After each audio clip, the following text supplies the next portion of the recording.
Assalamualaikum teman-teman dimanapun kalian berada. Semoga kalian senantiasa diberikan kemudahan dalam menjalani aktivitas kalian. Baik, Alhamdulillah kita berjumpa kembali pada bincang buku edisi yang keempat. Pada edisi yang keempat ini kita masih akan membicarakan karya Pitoy Amri berjudul Hanoman, Akhir Bisu Sebuah Perang Besar. Buku ini seperti yang tertulis di lembar paling awal, saya beli tahun 2014 di JAP, Jogja Agensi Purwokerto. Dulu ada di Jalan Masjid ya, utara alun-alun Purwokerto. Semoga masih ada di sana dan masih berfungsi sebagai toko buku, tidak beralih ke fungsi yang lain. Baik, kisah tentang ini memiliki alur maju mundur tapi tidak setajam novel Bisma, Perjalanan Sunyi Bisma Dewa Brata. Nanti kita bahas di edisi berikutnya. Kisah ini sebenarnya sangat berawal ketika Kahyangan mendapatkan ancaman dari raja bernama Maesasuro, raja dari kerajaan Gua Kiskenda. Maesasuro ini raja yang sangat sakti, berwujud raksasa, memiliki kepala lembu ya. Dan konon kabarnya Maesasuro memiliki saudara atau kembaran bernama Jatasuro atau Lembu Suro pada kisah yang lain, yang kebalikan. Jadi badannya, kalau Maesasuro itu badan raksasa berkepala lembu, kalau Jatasuro atau Lembu Suro badannya lembu tapi kepalanya adalah kepala raksasa. Nah, mereka mengancam bangsa dewa dan kembali lagi bangsa dewa melalui Bathara Guru mengatakan bahwa tidak perlu terlibat langsung konflik dengan orang-orang di Arcapada. Maka bangsa dewa mencari martir ya. Di mana martir itu kemudian akhirnya diputuskan adalah putra dari Resi Gotama dari Padepokan Grastina. Ini yang kemudian mendapatkan protes berat dari Bathara Narada. Melalui apa? Melalui sebuah peristiwa yang diawali dengan dilemparkannya Cupu Manik Astagina ke Telaga Madirdo.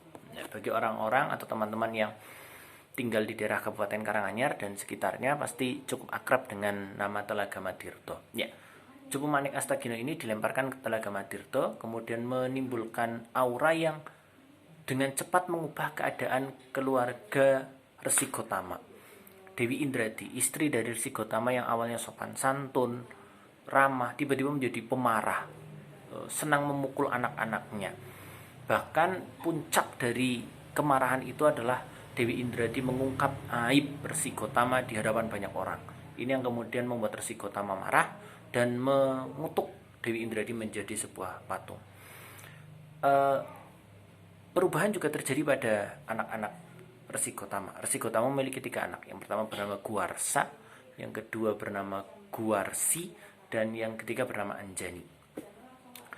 Perlahan namun pasti ketika anak Resi Gotama ini parasnya berubah menjadi layaknya paras keturunan bangsa Kera. Resi Gotama mencoba mengurai ini. Apakah dia memiliki garis keturunan dari bangsa Kera atau istrinya juga memiliki garis keturunan bangsa Kera yang tidak bisa terurai kemudian. Nah, singkat dalam perjalanannya, Cupu Manik Astagina ini ternyata memberikan dampak positif berupa apa? Guarsa dan Guarsi memiliki kesaktian yang kemudian sangat luar biasa, yang kemudian ditemui oleh Bathara Narada dan diubah namanya. Guarsa menjadi Subali dan Guarsi menjadi Sugriwa.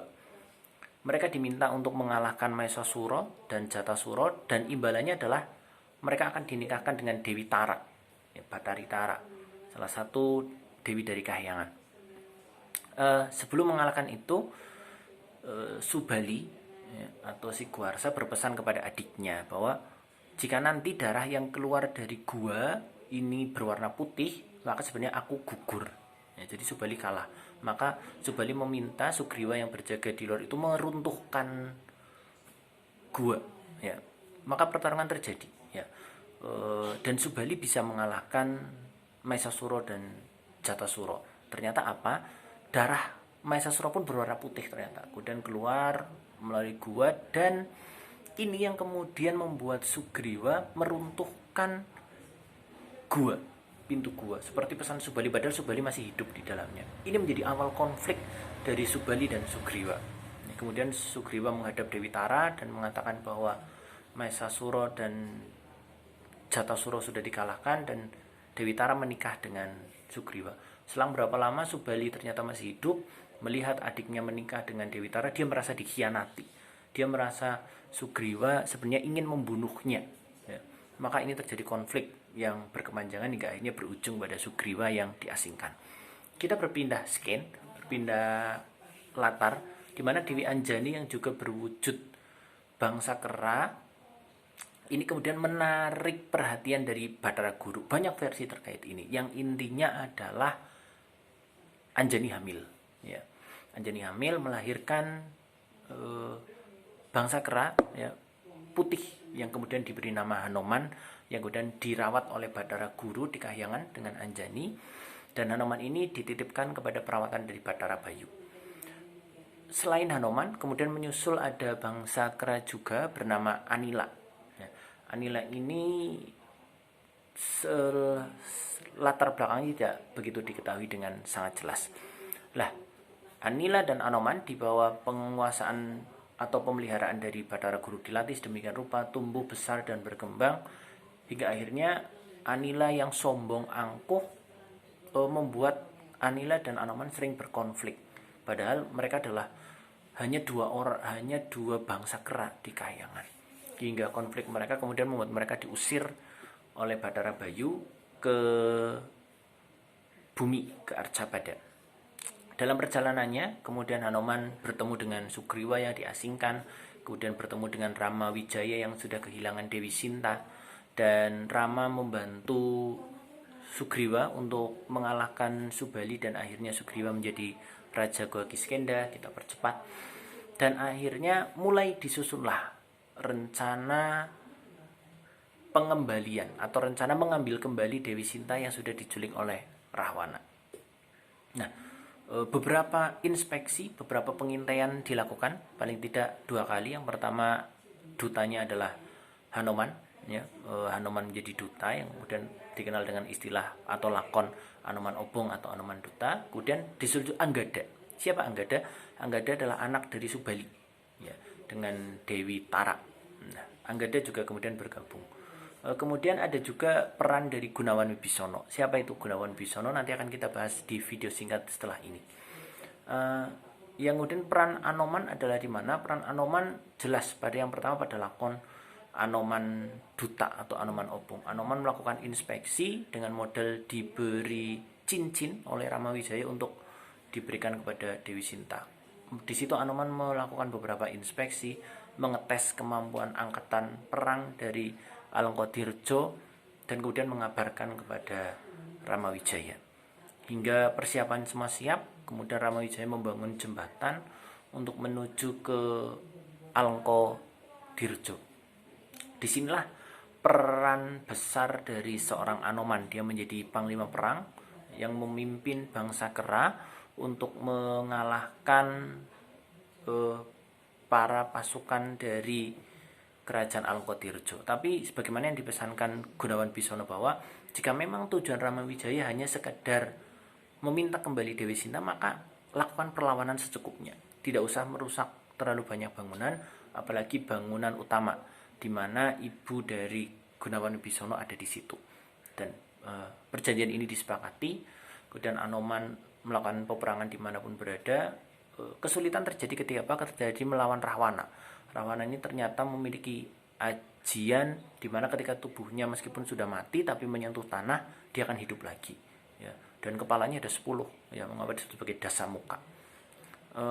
Rama Wijaya terus memanahi kepalanya satu-satu, kemudian tapi ketika mati dia menyentuh tanah, hidup lagi, seperti itu terus. Dan itu diperhatikan dengan sangat jelas oleh Hanoman. Kemudian ketika Rahwana mau mati dan tubuhnya hendak menyentuh tanah, oleh Hanoman ditangkap dan dibawa kabur, dan kemudian konon katanya ditanam di bawah tumpukan salju di Kendali Sada. Hingga kemudian pada usia tuanya Hanoman memilih untuk mendirikan padepokan di Kendali Sada yang katanya dalam rangka dia menjaga tubuh Rahwana agar tidak hidup kembali. Baik, itulah cerita dari buku ini. Coba saya sampaikan secara singkat, tapi nanti ada satu bagian kecil yang akan saya sampaikan di video berikutnya.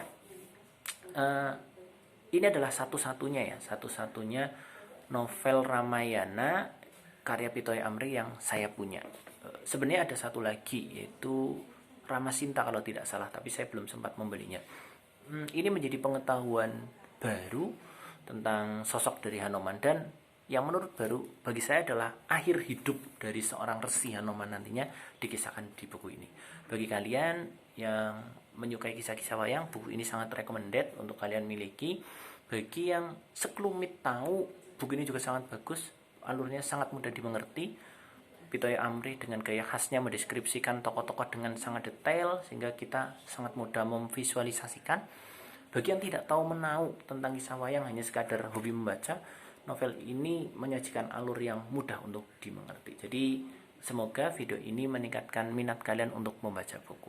Terima kasih, jangan lupa share, like, and subscribe agar kita lebih semangat dalam berbagi ilmu. Sampai jumpa di Bincang Buku edisi berikutnya. Assalamualaikum warahmatullahi wabarakatuh.